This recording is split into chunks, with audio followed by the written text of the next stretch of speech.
pulis na nasahanay ng PNP Maritime Group, ang tungkulin namin ay hindi lamang ang magpatupad ng batas, kundi maging handa para sa mamamayang Pilipino sa oras ng kanilang pangangailangan.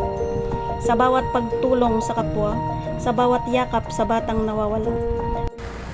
Ako si Patron Mantera ng PNP Maritime Group na nakatalaga sa bayan ng Morong, Bataan bilang isang alagad ng batas na may sinumpahang tungkulin. Ako at ang aking mga kasamahan ay walang alinlangang sinuong ang malakas na agos ng tubig upang mailigtas o mailikas sa mataas na lugar ang mga pamilyang binaha, na kung saan karamihan dito ay mga bata. Bilang isang alagad ng batas, kami ay laging nakaantabay at handang tumulong anumang oras. Ako po si Patrolman Franco Sibiertan, isang alagad ng batas na may sinumpang.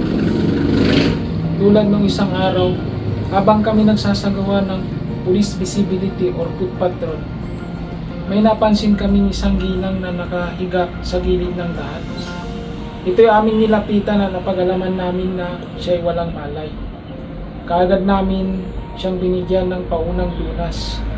Agad din po kami nakipag-ugnayan sa Barreto Rescue upang maidala o maipadala ang ginang sa malapit na pagamutan at masiguro ang kanyang kaligtasan.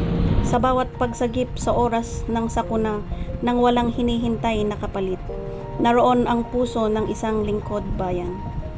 Ang kamay na handang umalalay at taos-pusong paglilingkod. Hindi madali ang maging pulis.